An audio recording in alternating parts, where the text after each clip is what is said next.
Hi, everybody, and welcome to the PhazeCast. Today, Joe has his popcorn, and in his popcorn are secrets about Guardians of the Galaxy Volume 3. We've seen it. This is going to have spoilers. Could look you in the eye. You float like an angel. Your skin makes me cry. He's a creep. Beautiful, Joe. Just beautiful stuff. I'm a creep. Eric, you have a special relationship with that song. It was good. Yes, the movie was good. Yes, I was. What do you mean? Because I'm a creep? No, because you like Radiohead and you hate that everybody who talks about Radiohead only says, "Oh, I like Creep." No, I don't think that that's true. I like that. That's song. a lie. That's something you've No. Every time you're like, "Oh yeah, Radiohead, I like that song Creep," and you're like, "Yeah, that's about as deep as it ever gets, Joe. That's all the conversation you ever get, though." I think you may be confusing. No, I'm not. A person here who has grown for an additional 10 plus years with 20-year-old Eric. No, I'm talking about 16-year-old, 18-year-old, 20-year-old, 22-year-old, 24-year-old, intervals of 2 years throughout a course of over a decade at this point. So maybe now that you've learned, that's great, and I appreciate that you've learned. The movie was good. It was really good. It was a good movie. Is it too bright? Yeah, I like all Radiohead equally. Bright. Go as bright as possible. Sorry. I did a bit with myself. I'm sorry. What are we doing here? How's everybody doing today? I thought that the movie was probably the best of the three. Yeah. Ooh. Well, hold on. It was very James Gunn. So much fucking body horror. Please, why? Oh God. From Floor, just Floor. Everything about Floor was unsettling. Floor was disturbing. The floor was disturbing. The pig man, a Nile pig or whatever, war pig. Did you know that the pig man was voiced by Judy Greer, who's in like Judd Apatow's movies? I loved the fact that the pig man had like just a very feminine low voice. Yeah. That weird. That's pretty good. That dude who looked like Xavier from fucking that weird Adult Swim show, the Beak Man with the snake hand. There was that beak teeth. Nah, didn't like that. Nah, that was disgusting. There's a lot of just weird body horror in this movie, from breaking limbs to Mantis getting dropped on her head constantly. That was actually kind of funny. To like a real focus on just Rocket Raccoon's bits, and even like the shaved head and the even the High Evolutionary, the face bit, the stretched face bit. They ripped it off. They ripped his fucking face off. They did. It was awesome. They did. He's like, "You did this to me." They utilized Nebula as much as they could with body horror too. They just contorted the shit out of her any chance they got. Yeah, they did. It was awesome. Oh. And it was like classic James Gunn stuff. The hallway fight scene where they broke her neck. The hallway fight scene in this movie. Did we mention that there's spoilers? I'll put it in the title. Sorry, everybody. The hallway fight scene was like one of the best. I mean, it was so engaging the way that they filmed it. Like the way that the camera followed everybody, and everybody got their special move and their fucking moment, and everybody did something cool. And that sort of lends itself to, like, I guess a point that I was thinking about when I was watching this movie, right? Is that the first Guardians of the Galaxy did a lot to set up the tone and the color palette and the like camera work of a lot of the Marvel movies that followed. I think things like Thor Ragnarok probably wouldn't have happened had they not seen the success of Guardians of the Galaxy. If they were like, Thor would have gone a completely different route entirely. Right. Thor was literally like, "Ye old Thor," and yeah. And then they're like, "Oh, we watched them do a space movie, so this is how we're going to do all of our space movies, including Thor." Right, exactly. It's like, okay, well, we were successful doing some comedy, so I think it's safe. So it had a lot to do with, like, a lot of the things that worked after that, but then also I think they sort of got into a rut with it because the color palettes started looking very similar. There were jokes that weren't landing as well for some people. And I think this movie broke the mold again, man. The cinematography was like so creative and engaging. The color choices were like fucking striking, man. They were nice. The story was different. It just felt so unique. And I love it. It was very good. It was a very good send off to a lot of characters, with possibilities of being returned. So I know Gamora and Drax, their actors said they're done, but they kept them in a place where, like, if they wanted to, they could come back. And I definitely think that Batista will definitely probably get a cameo. You know, I liked the way they handled Gamora in this too, and her ending for it. I didn't know that Zoe Saldana had said that she was done also. I knew that Dave Bautista said that he was done. But it makes sense, and I liked that in this movie it didn't have to be that her and Peter end up together. What it ended up being was that Peter learned that he needed to figure out how to be okay on his own. It didn't make sense. Yeah, no, it didn't make sense at that point. And I'm glad that they didn't try to make it make sense. They just went with a different direction with it. Mm-hmm. And it worked really nicely. Women are like lily pads, and you keep jumping from lily pad to lily pad. You need to learn how to swim. Metaphor. That was really good. I know, thank you. No, like, how did you do that? I don't believe it was you at all. Did you go see it with friend of the channel Kazooie? No. Oh, you didn't? Is he gonna be sad? Is he gonna be sad? I mean, I just thought now I feel you guys are pretty close, right? What would you title him anyway? What would you call Kazooie? Kevin? I mean, yes, you can call him that. I mean, what would you call him? Like, what is he to you? What would I title him? Yeah, well, what is he to you? What would I call Kevin? Kevin is my brother and my best friend since I was 8 years old. Second best friend. Is that what you're asking? Second best friend. but my mommy took me to see Guardians of the Galaxy. My mom for my birthday offered to take my wife and I. We were like, hell yeah, let's go. And it was a lot of fun. They both cried the entire time. It was emotional. Like the entire time. Floor freaked me out, but it was heart-wrenching when it was so beyond. When Lila died, it was heart-wrenching because she's just screaming the entire time in the background, Floor, Teeth, and Rocket leave now, in the most heart-wrenching, like, screaming voice. Like, we gotta fucking leave. And then she gets shot to death, and it's fucking... Oh... You know what was the one thing that got me, that, like, made me shed a tear, was when Nebula reacted to Rocket being okay and she got choked up. I was like, fuck, man. These people are emotional about this. And that's when Mantis realized, oh, she's been fucking freaking out over Rocket the entire time. Yeah. It's good. It's good. It was very fucking good. Fucking Drax being like, you think I'm stupid?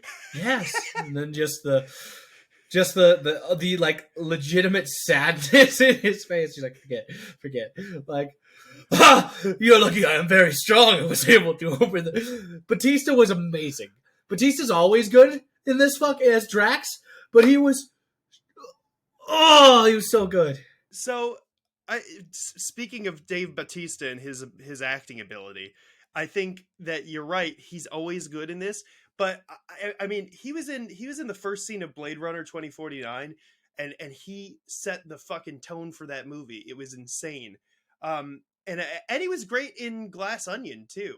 And I feel like if any former wrestler turned actor is going to win an Oscar at some point, it's going to be him. He's going to do it. We love the representation. We love the Filipino wrestler in us all. And his name is Dave Bautista. And he's the Mamino, Dave Bautista. I love him. I want to see more. I want more Drax. There's God, I a don't little want Drax to Filipino be wrestler over. inside you, Joe. I mean, that's who I am. Oh. Yeah, but Dave Bautista's like, what, 55? Yeah, he's not normal. Look at that man. I know, but he's still like, I see why. It's like, how can you keep up with that? That's got to be taxing on his body to be that character. Oh, Drax? You know? I mean, well, there's a difference between that and actually wrestling, though. There's a difference between, like, some choreographed stunts versus taking bumps in the ring and potentially, like, because we could watch some Dave Bautista matches off screen, and I'll show you some of the shit he used to do and used to take. God damn. Poor dude. Chair shots all the damn time. Fucking ow. Yeah, but I mean, he's sort of moved down from that level of contact to the movie level, but I still feel like he does his own stuff, doing something like Drax and having to work out with a regimen like that and having to do takes over and over again when you're 55, man, it doesn't matter how ripped you are. Like, I think he's in his 50s, isn't he? I don't know. I don't know for sure. I don't know. Let's check. But like, you know what I mean? It's it's time for him to play some quiet. Yeah, he's 54 years old, dude. He's fine. 54 is the new 44. He's fine. Our ages are going longer and longer, man. He's got more energy in the tank. I just don't want him to do any kid movies right now. Although I do actually want him to do some kid movies. He's doing pretty good. You don't want him to go like the Rock route and be the Tooth Fairy next? Listen, that movie was bad, but it Rock still has a career. So, I mean... Yeah, well, listen. Nothing's gonna stop Dwayne The Rock Johnson.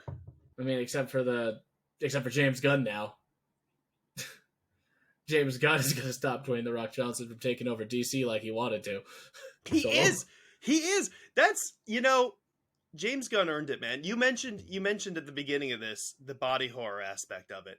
And I think the thing about this movie that cut through the absolutely crushing depression I felt because of the sad otter was how, like, just gleefully fucking James Gunn this movie was. It reminded me, like, more of Slither than anything else, which was his first movie, in, like, fucking the tone and the darkness of some of the jokes. It was dark. Yeah. It was fucking dark. It was... And I liked it. We went to heaven. We did. Marvel canonically does have an afterlife. And I didn't like how heaven had the cages. That's not a good place to be. Yeah, but that heaven had cages still from... I felt like that was unnecessary. Didn't need those cages to be there. Could have just been a nice white light void, but no, you had to put the fucking cages that they died in. I didn't even think of that, but you're right. Heaven, they took the cages to heaven. What the fuck? What are they using those for? Lila is a real character in the comics, and she's not dead. If that makes you feel better. She's Rocket's girlfriend, isn't she? Girlfriend, wife. It's weird. I sometimes. Only sometimes? But not this time. She's fucking dead now, baby. She's in heaven after getting shot. That man took a gun and he shot an otter, a walrus, and a rabbit. Fuck. Well, no, he didn't do it, but he definitely shot the otter. High evolutionary is a fuck. That is a good point. The High Evolutionary shot an otter in the back. I like how it said we're not going to kill the High Evolutionary, but they definitely left him on an exploding ship. What? They left him on an exploding ship. I don't know if he fucking lived through that. They're like, I'm going to show you mercy. But then that whole fucking ship got destroyed. Yeah, it did. Mm-hmm. You know what? So what was your... So this, in that scene with the High Evolutionary, I think was my favorite comedic moment also, even though it was sad as fuck. And it was Teefs the Walrus. Anytime there was that scene where Teefs the Walrus was lying on his back, and anytime he spoke with his fucking little cross eyes, I just lost it. and like nobody else in the theater was laughing. And I was trying not to be like too loud, but it was so fucking funny, man. Dude, every time they showed up and they were being happy, I'm like, this is gonna hurt. I know this is gonna hurt later. So my my wife turned to me in one of like the earlier scenes where they were in those cages, and she was like, "The otter's gonna be okay, right?" And I was like, "No, the otter's like definitely not gonna be okay." I was like, I was like, you know how bitter Rocket Raccoon is, right? Like, Yeah, there's a reason for it. This is probably it. Fuck. Oh. I walked out pretty emotionally drained. How did you feel after the movie, Joe? Like I went through the ringer but had hope. Which is what Yeah. you want, right? I mean, it was fucking. I guess if I'm being honest, I cried. I got teary eyed a few times, a few moments. Because I love the found family trope, and they did a lot of that. And yeah, it's fucking wild how like between Rocket's story, Peter's like acceptance and needing to move on, because they really made it hard on him, but they also made it comedic at the right times, which I appreciate the fuck out of them for doing. Mm-hmm. Yeah. But really humanizing Nebula, especially with that moment where she finds out Rocket's okay, like, and they've been like doing that the entire movie. They were like Nebula, what are we gonna do? Like, Nebula, you're the one. We know that you are feeling some kind of way. We know you have that in you. We're trying to reach out to you because you're also the most capable. It's crazy though that without Rocket, their capability goes down so fast. Like it's Nebula or Peter's plan, or they're fucked. Like, without Rocket, they don't have a fucking plan. Because Rocket is very intelligent and very quick. Yeah. I think I also want to take a moment to just really appreciate the villain. Dude. He was like he was great, right? Like, I know he's like, oh, I'm evil, blah blah blah, and he had his own, but like, they act the fuck out of it as this crazed dude who just wanted to achieve perfect. Like, you got his whole story. He's a dude who wanted to achieve perfection for some weird reason, and he just went unhinged because of it. He went absolutely unhinged, and it was so fucking goddamn good. That final scene where Rocket goes back for the animals and the High Evolutionary comes in and he absolutely loses his shit on Rocket. I was like, this guy is a good... I don't think I've ever seen him in something before, but he was fucking awesome. He did such a good job being the right type of crazy for that role, like, the entire time. And the end was like just there was such a build up to that explosion at the end. He handled it so nicely. Like, years of it. Like, yeah. I loved that. I loved that moment where, like, it's at night and he's just like yelling at him, like, drunkenly almost, like and he pulls him out. He's like, it worked. You were right. How did you know that? Like, and he's like, I made you. How the fuck did you figure something out that I didn't? And it was just, that's the whole, he became crazy because of it. There is no God. That's why I'm here. Holy shit. What nuts. A line delivery. What a fucking, I was just like, this is fucking wild, dude. That was God like, damn. You know, and that's the thing about, you know, what you were saying about his like delivery with that line and stuff.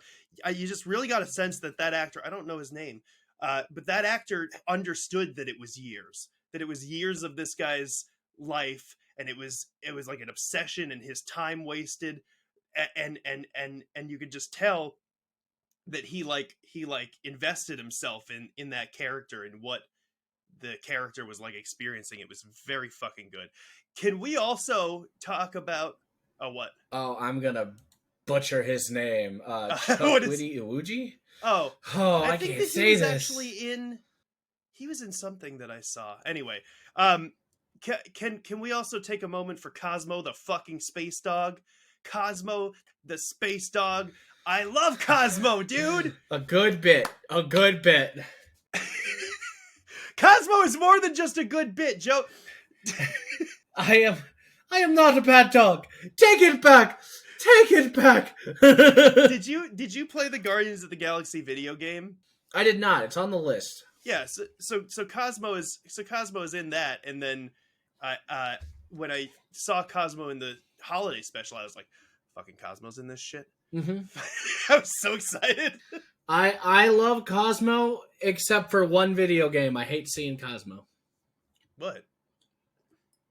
Marvel Snap. If you use Cosmo, I fucking hate you. Get out of here. I put Cosmo in all my decks, baby. I'm a fucking Cosmo fan. I'm a just don't play a destroy deck, Joe. It's I love destroy. It's so fun. God damn it. You know. Oh well, this is a whole different thing. In Marvel Snap, I got a good one going. I got a fucking good one going. It's kind of weird though. It's got Onslaught and Odin. It's fucking wild. It doesn't have Cosmo in it too. Oh, so okay. I'm sorry. It's not always Cosmo. Kind of a waste of time, in my opinion. You know the thing about Cosmo too is that at the end of the movie you get the post-credit scene where you have like the new Guardians. And what was so cool about that movie is they handled so many fucking characters. Yeah. And they handled them well, and they gave all of them closure or development that made sense. Like, that was insane. And then they really made Adam Warlock baby. They did such a good the way that Adam Warlock like slowly just sort of awkwardly became one of the Guardians was so stupid, and I liked it.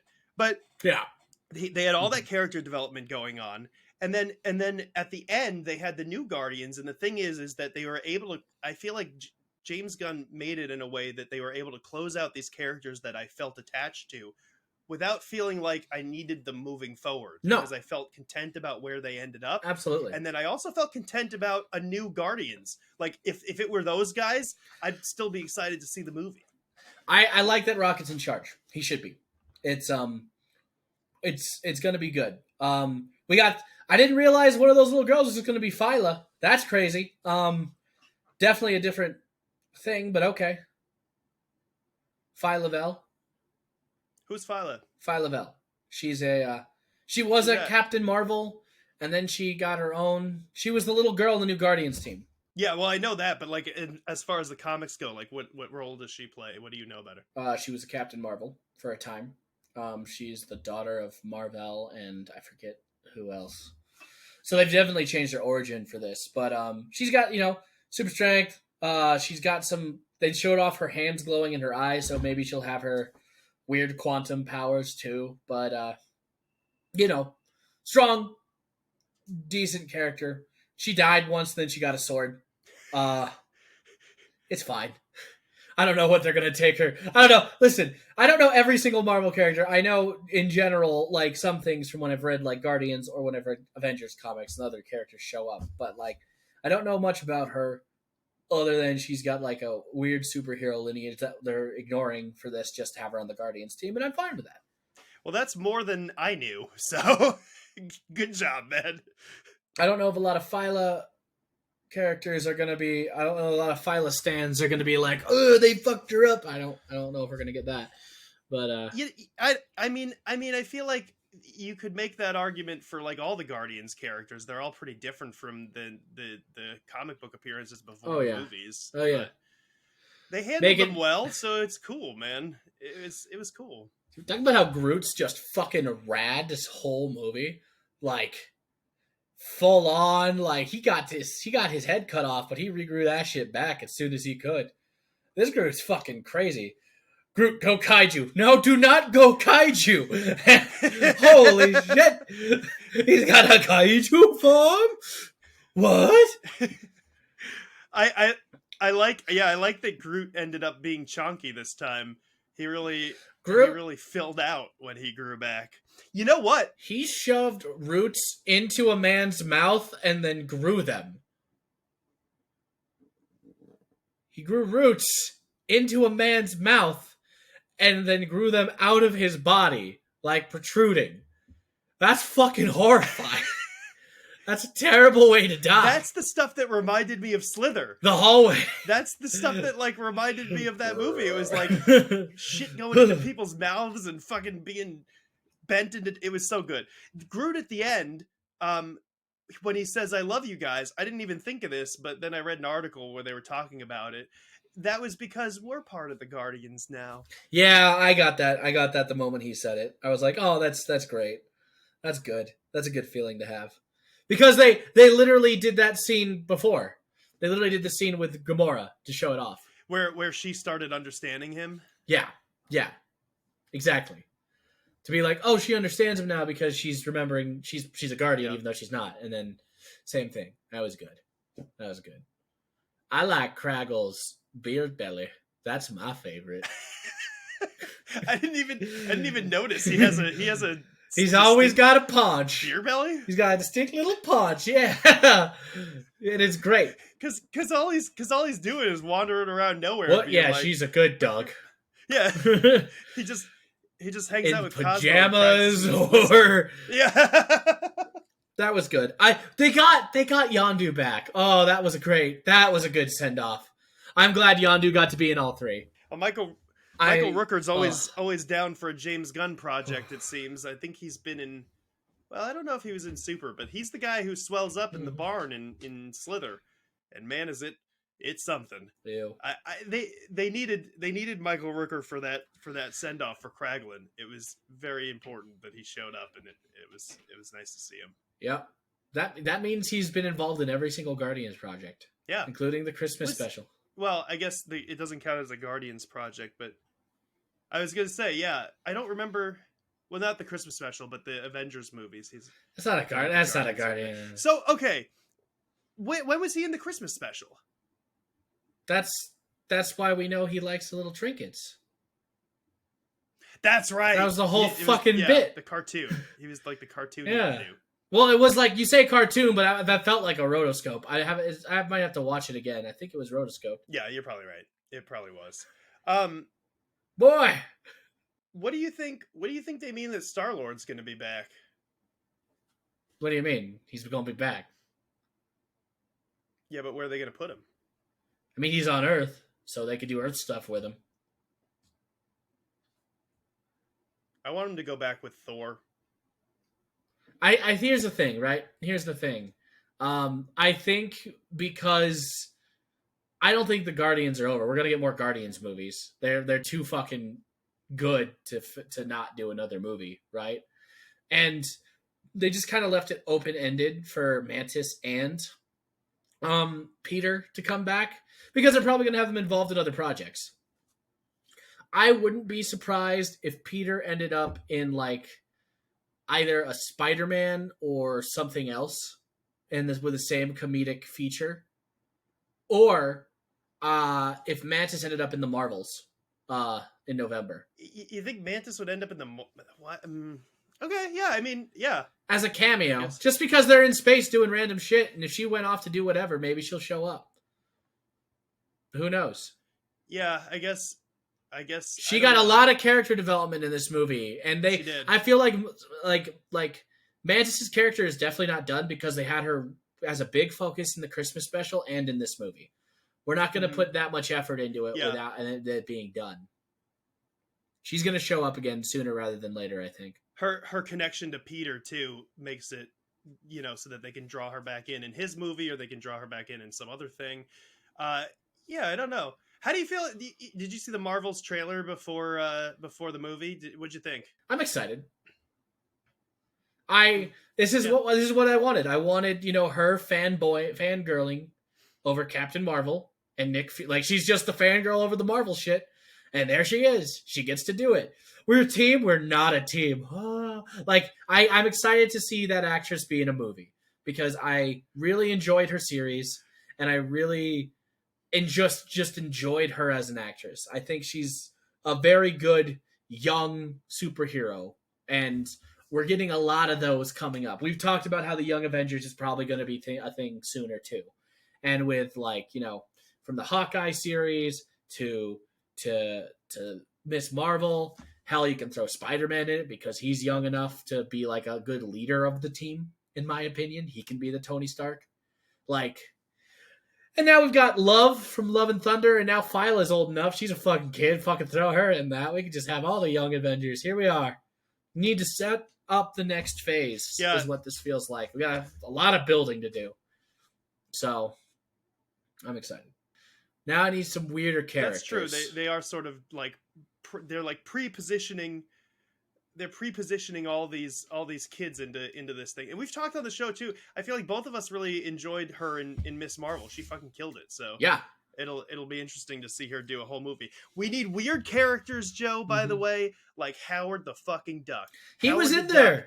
He showed Howard up. the Duck needs to show up more, though. He will redefine the Marvel movie. No, we're swear good. To God. He just needs to be cameos. They will make Howard the Duck. Here's what we need. We need Moon Girl and Devil Dinosaur. Yeah! We need Moon Girl and Devil Dinosaur. That's who we need. Give me a Devil Dinosaur, baby. They got that cartoon. Yeah.